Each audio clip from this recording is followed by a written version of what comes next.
Ọmọ Yorùbá a kú oríire. Bàbá Tinubu ṣe léyìí. Wọ́n ṣe ẹjá ṣe gbòòsà mẹ́ta fún wọn. Gbòòsà gbòòsà gbòòsà yíní kẹ́ni lè ṣe míì. Eléyìí tó bàbá Tinubu ṣe normal tìrì but eléyìí tí wọ́n ṣe yìí tó fi lè múnú bàbá mi olóyè Sunday Adéníadé ọmọ Ìgbòho Òòṣà tó fi lè múnú wọn dùn no kudos bàbá àwa fẹ́ kẹ́ dáwọ́ dúró ń bẹ̀ yẹn a fẹ́ kó kọjá bẹ̀ yẹn ó ti yẹ yín bàbá òmìnira yẹn ó ti kókó gan ọmọ Yorùbá eléyìí tí bàbá Tinubu náà ṣe ìtọ́ba náà lè ṣe máa di ẹ̀ pẹ̀lú bí nǹkan ṣe ń lọ yìí tọ́ba náà bàbá Tinubu lè ṣe máa di ẹ̀ bọ̀ wọ́n dẹ̀ ṣe bí mo ṣe ń bá yín sọ̀rọ̀ lọ́wọ́lọ́wọ́ báyìí àwọn Fúlàní wọ́n ti sá kúrò nílùú látara àṣẹ tí bàbá Tinubu pa ọmọ olódò jẹ́ ti pàṣẹ o àwa la ní kó pàṣẹ ó dẹ̀ ti pàṣẹ báyìí kì í rọrùn ti dé fọmọ Yorùbá bọ bàbá òmìnira la fẹ́ lọ́wọ́lọ́wọ́ bí mo ṣe ń bá yín sọ̀rọ̀ bàbá Tinubu ti give standing order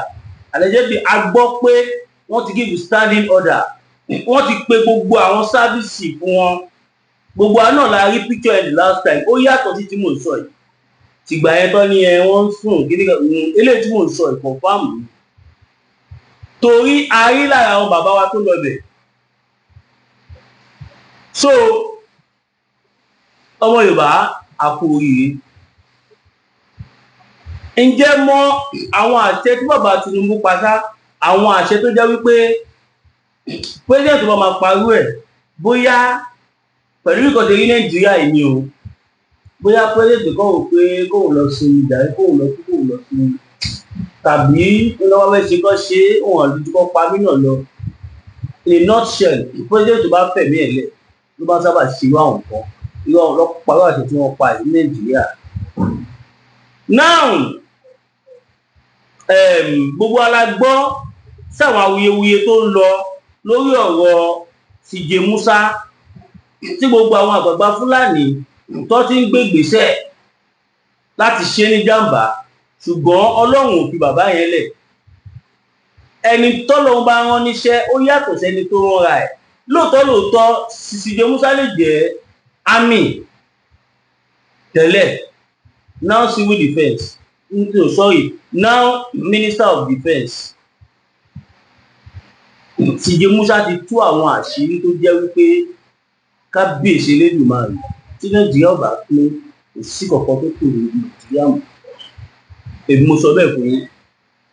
mo kó àwọn pọ́ìntì bíi 5 sí 6 kan wá fún wa tí mo fẹ́ kí o gbájọ gbé yẹ̀wò tó dẹ̀ tún jẹ́ pé àṣẹ tí bàbá Tinubu pa ni wọ́n ti pàṣẹ wípé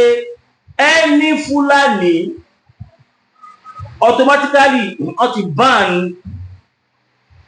kí ọmọ da màálù ká wọ́n ti ṣe nǹkan ẹni tẹ́lẹ̀ o bàbá ẹ̀ṣẹ̀ wá rí lọ́ọ̀ṣì ẹ̀ báyìí wọ́n ní wọ́n ti ban nǹkan máa da màálù káàkiri ilẹ̀ Yorùbá wọ́n ní àlẹ́jẹ́bì wọ́n ní Tìjẹ Musa pa àwọn àṣẹ kan pé ẹni Fúlàní tó bá ti pẹ̀lú AK-47 lẹ́sẹ̀kẹsẹ̀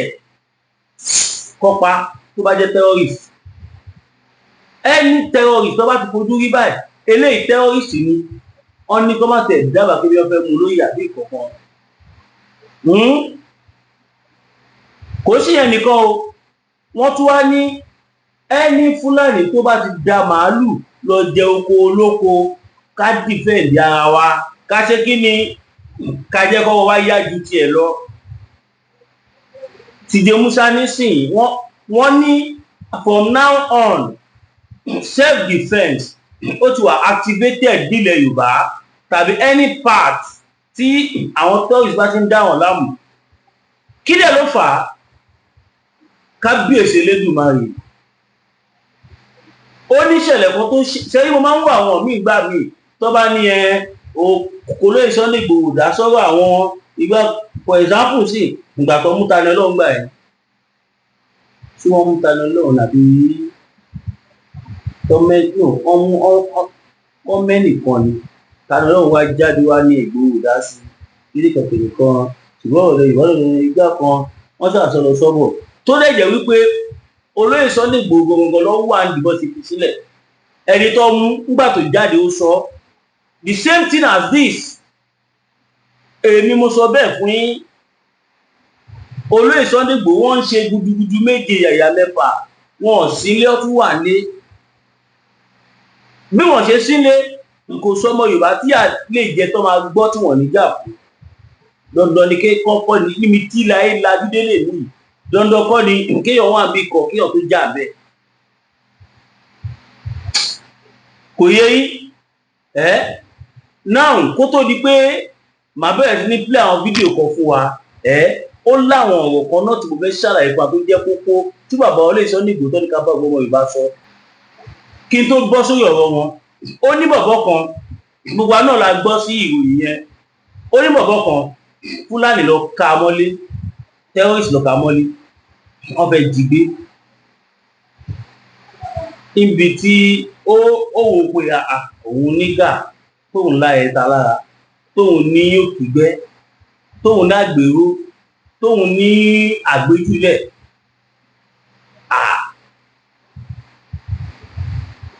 tó jẹ́ pé àlébà tó confirm wà lẹ́sẹ̀ òun Fúlàní kan wá pa òun bí síkì ó kàn bẹ̀rẹ̀ ní bá fa wàhálà nìyẹn ìbọn wọlé gbogbo àwọn ipò ẹ̀ sá lọ Fúlàní ẹ̀kọ́ ẹ̀kọ́ lójú pàpàpàpàpàpàpàpà kàkà gbọ́là kàkà gbọ́là ẹ̀mọ̀ a lot of things like that wọlé ọwọ́ bọ̀bọ̀ yẹn wá yá jọwọ́ Fúlàní wá kú bóyá yẹn gba wẹ́pọ̀ ọwọ́ ètò ìfẹ́ pa ni o bóyá bákan ni o bóyá ẹ̀mọ̀ but àlùjọ kó pààyàn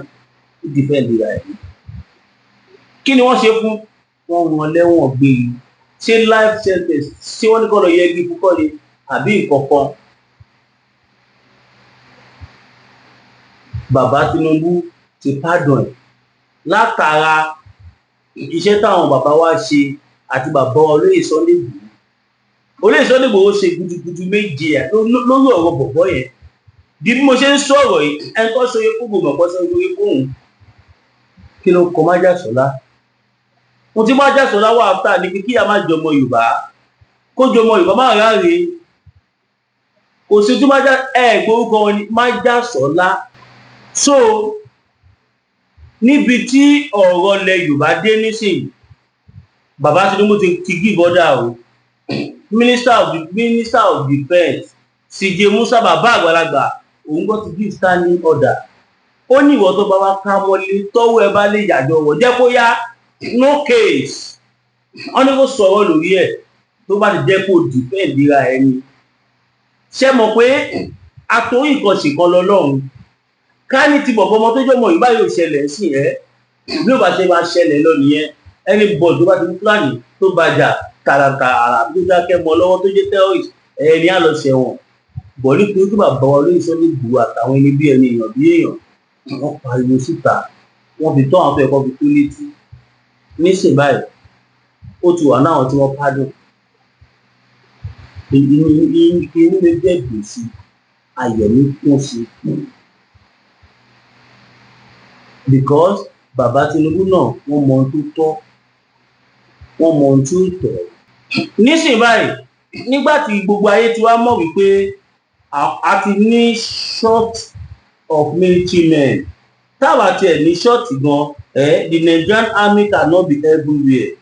wọ́n náà wò ní kẹ́nìbọ̀dì lọ bá àwọn afẹ̀míṣòfò já o bọ̀ ìwọ tó bá dára ẹ lójú tó lè defend ara ẹ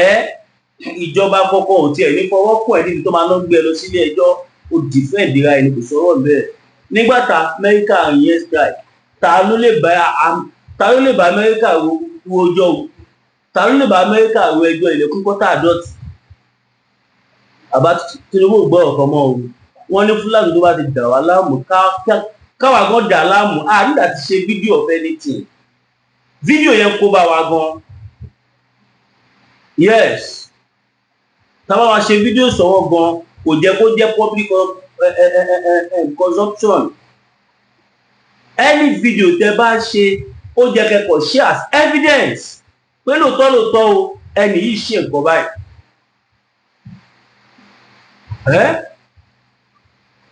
so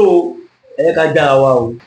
bàbá Tinubu ti sọ̀rọ̀ kan lórí ọ̀rọ̀ ṣẹ̀ríà allegedly a gbọ́ pé wọ́n ní bàbá sọ pé àwọn ò gbọ́dọ̀ gbọ́ mọ́ pé anybody tó bá náà ń practice ṣẹ̀ríà bí nǹkan kan tó lọ fọ́ ojú ọmọ ọlọ́mọ tàbí tó lọ gé ọmọ ọlọ́mọ lọ́wọ́ tó tàbí tó lọ gé ọmọ ọlọ́mọ lẹ́sẹ̀ tó ṣàṣe anything tó jẹ́ punishment fún ṣẹ̀ríà wọ́n níwèé èèyàn bẹ́ẹ̀ ká ṣe fídíò ẹ̀ ká rìpọ́ọ̀tì ẹ̀ fún àwọn tàbí fáwọn tó bá wà ní charge kan bẹ́ẹ̀ yẹn. Wọ́n ní àpá tó bá dánwó ẹ̀wò wọ́n máa treat ẹ̀ bí terrorist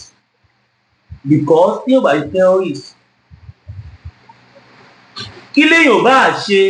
ọlọ́run mọ̀ pa nídìí ọwọ́ ló ṣe fún wa lọ́wọ́ ọlọ́run mọ̀ pé àwọn ọmọ ènìyàn a nídìí ẹsẹ̀ dọjọ́ alẹ́ ló fi fún wa lẹ́sẹ̀ ọlọ́run Olódùmarè ó mọ̀ pé a nídìí ojú títí ayérayé tá a fi máa ríran lọ́lọ́run ṣe fún wa.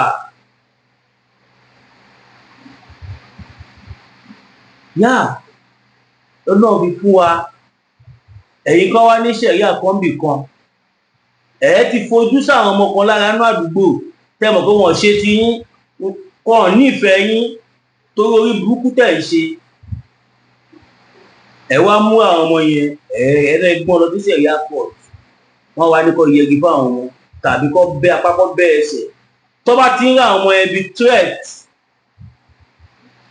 tí wọ́n ti wò pé àwọn eléyìí tó bá dàgbà threat ló máa jẹ́ fún àwọn wọ́n á múra àwọn ọmọ bẹ́ẹ̀ wọ́n lè rán wọn ní ọ̀run àrèmábọ̀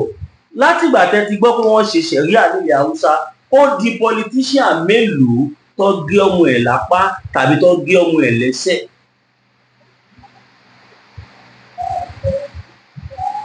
Ó ti yé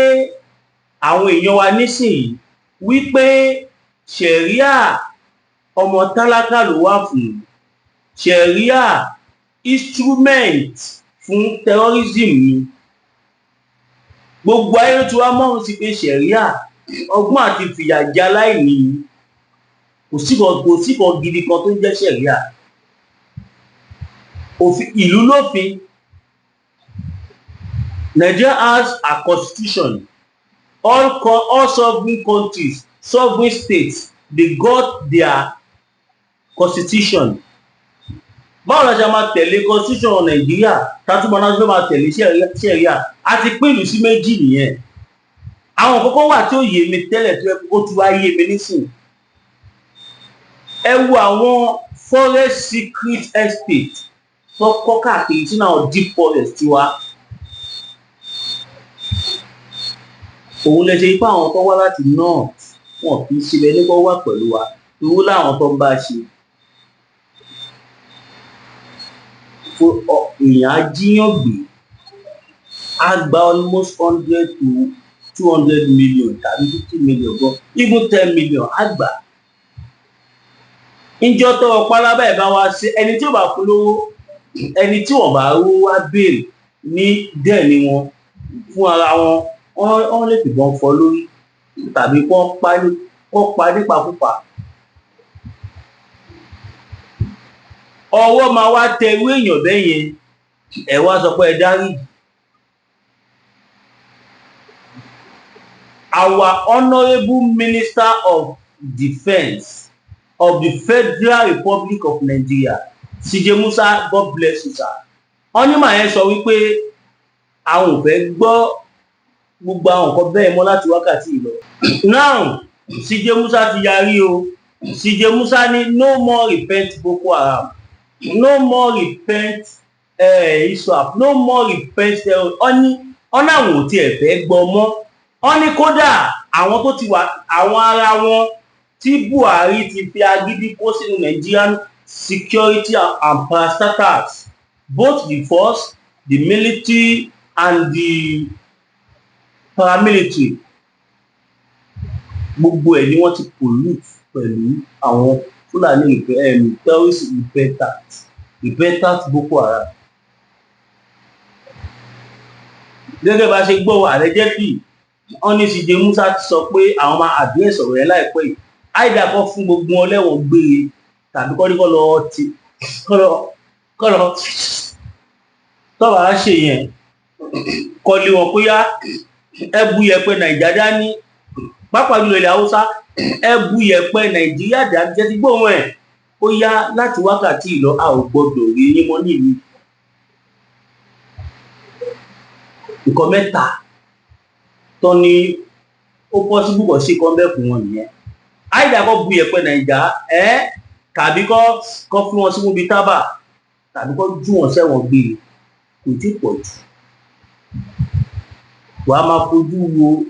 colleagues ẹ nínú army tó pé colleagues tó dẹ̀ pé níṣojú ẹ báyìí lórí gbébọn tó fi pa ọ̀rẹ́ ẹ̀ tó jẹ́ kó wọ́pọ̀ escape ni ẹ wá padà jẹ́ the same Nigerian army.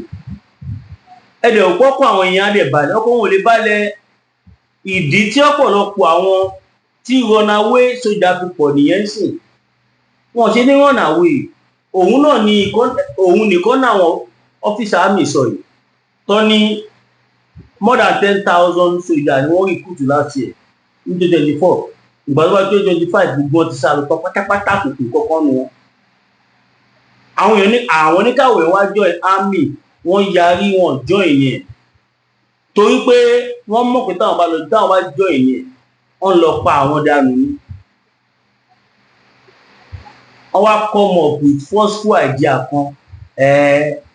gbogbo ẹni tó bá ti ní ọmọkùnrin nínú family tó bá ti wọ 18 years 16 àbí 18 automatically wọ́n máa lọ fi sí àmì kiri nìyí. Ohun tẹ́ lè ṣe fáwọn ọmọ tí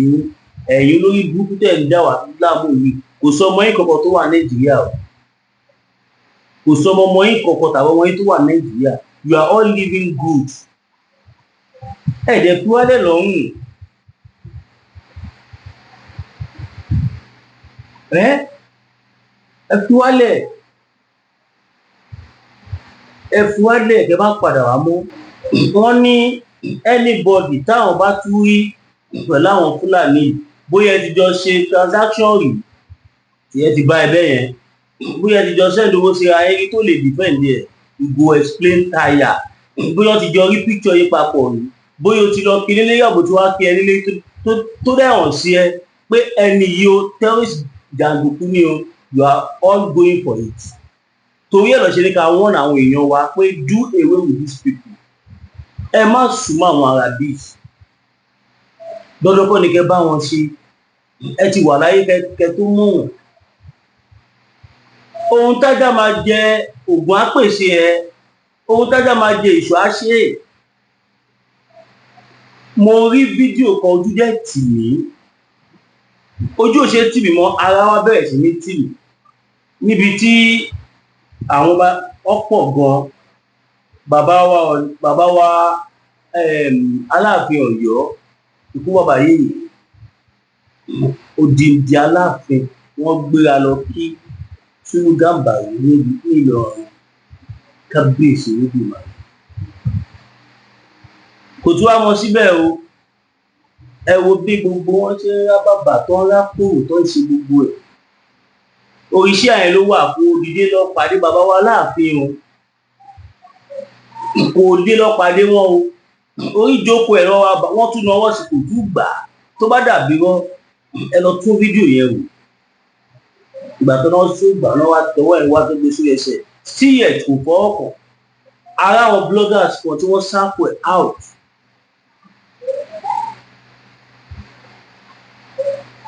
Kí ni kẹ má jà máa fi àwọn wọlé mọ́. Èmi tí mo pé mo kàn tẹ ìjọmọ ìbá lásán ní ìṣẹ́gbẹ́ sọ̀tà nínú ayé, ká fi mọ́ ní títì sílẹ̀. Mi ò lè jọba bí mo jọ́pin, mi lè kúlẹ̀ kì sọ̀tà. Kódà tí bá rí mo tún lè má kí màdẹ́ tún wú kalẹ̀ pé ìwú pé kò sí ọ̀kan mi ta wà ẹ̀, kò sí ọ̀dọ̀ rẹ̀ tí kẹ̀kẹ́ wọ̀ sí kẹ́. Yes. Àwọn ọba aládé bẹ́ẹ̀ náà àwọn ọba kan ní Ọ̀ṣun gbà kan ìjọba lẹ́kọ̀ọ́. Kò tún wá ń ṣe àgbà Emir o, kò tún wá ń ṣe Emir of Kano Sanusi o, kò ń ṣe Emir Sokoto Sultan lára àwọn ọmọ ní Sùlúdàn Bàrí wà, because Emir Ìlọrin ni, kò ṣe Emir Kwara, kò dẹ̀ ṣe Emir Nàìjíríà. Can you imagine? Aláàfin ni wọ́n sì gbà wọ Aláàfin.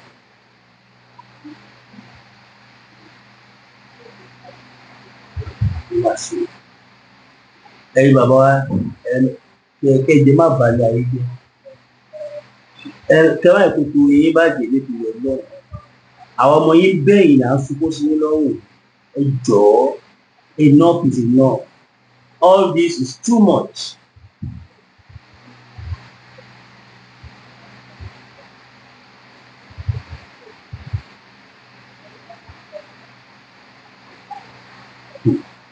Wà ṣe ìpele kejì tí mo fẹ́ bọ́ sí, tí mo bá sọ ó máa ya gbogbo yín lẹ́nu, bọ̀ ẹ má gbàgbé o, ohun tó gbé wa jáde. Bàbá Tinubu ti ṣe kí ni wọ́n ti ṣe bẹ̀bẹ̀ lásìkò, inú wa dùn, ayọ̀ wa kún. Now ìpele kejì, àwa sọ fún yín pé ẹ̀sìn tó mú wá fún yín ẹ kọ́kọ́ lọ sí, ẹ má gbé sórí, ẹ gbé sí jìkà. Tó bá ti kú díẹ̀ kẹ́ dé àwọn jàǹdùkú bíi ti yín, ẹ gbé sórí. Tẹ́ bá ti fẹ́ kó lára jàǹdùkú bíi ti yín, ẹ gbé sí ìjìká padà. tó àwọn tí mò ń bá wí àwọn jàǹdùkú alákatakítí ní ìbáwọn náà máa gbogbo bàbá ìyá mi mùsùlùmí ni, ìyá mi mùsùlùmí ni, ìyá mi kìrìsìtẹ́nì ni, bàbá mi kìrìsìtẹ́nì ni, èmi ọmọ wọn eriwo ìyá àyàgbó àyàtọ̀ mẹ́tẹ̀ẹ̀ta lèmi o. Go church, go mọ́ṣáláṣí, go do politics, give them money, tọmọ díẹ̀. Ìjọba tó fẹ́ rúbọ máa fi ti pàpàpàpà gbà owó rẹ̀. Báráyè máa lọ, tí báráyè àwọn náà lọ. So now ẹ̀sìn ìjẹ́ ká fi ọpọlọ sí ojú àwọn èèyàn tí ń là. People are now wiser. Ẹgbọ́n dúdú yìí ìgbà tí mo gbọ́ ẹgbẹ́ rẹ̀ wọ́n ṣé ó lè jó òótọ́ ṣá? Wẹ́ẹ́ a lè rí ọ́ni kójú òótọ́ torí ẹ jẹ́ ká gbọ́. Breaking news: Iran has shut down 50,000 mosques. 50,000, not 5, not 50, not 500, not 5,000, but 50,000. Because of inactive members, many mosques have no attendance or are active. A senior Iranian PR publicly stated that around 50,000 out of roughly 75,000 mosques in Iran are currently closed or inactive due to lack of worshippers and declining participation in the mosque activity. This reflects declining mosque attendance, especially among younger Iranians, and has been a cause for concern among religious authorities. Secondly, some Iranians are exploring other beliefs, including Christianity. There are reports from Christian ministry and media citing growth in Christianity among some Iranians, also in underground house church setting, primarily among those disillusioned with the government and state-enforced religious norm. Right now, Christianity is taking over. Breaking news: Iran has shut down 50,000 mosques because of inactive members. Ẹ ti gbọ́ àbẹ́gbọ̀, àwọn tó gbẹ́ sí sórí jù wá lọ nìyẹn o. 50,000 torí nìyẹn wọ́n ní ibi àbí 75,000 tí Iranian ní wọ́n ti ti 50,000. Ìjọba Nàìjíríà ẹ ṣe the same thing Nàìjíríà, ẹ ṣe the same thing, ẹ jọ̀ọ́ ẹ ṣe the same thing. Ní factory Nàìjíríà ní produce anything, but produce the pastor, produce the prophet, produce the JP holder. Kí ló ń ṣe wá? Iran ni ò gbàdúrà tó wà. 50,000 building tó jẹ́ mọ́ṣáláṣí ni wọ́n shut down. kò yẹ kó ní nǹkan fi wù rárá wọ́n wu pé kò wúlò mọ́. Fídíò eléyìí gbọ́dọ̀ ti ṣe díẹ̀ lẹ́yìn eléyìí wọ́n ti sọ mí jáde again pé almost about 74,000 pé mùsùlùmí Iran wọ́n ti múra padà bó ti múra tẹ́lẹ̀ kódà wọ́n sọ débi pé wọ́n tó bá possible gan ọba táwọn ń jẹ tẹ́lẹ̀ làwọn máa bẹ̀rẹ̀ sí ní jẹ tí o túbọ̀ wúlò ẹ̀rù kẹrin níṣẹ̀ṣe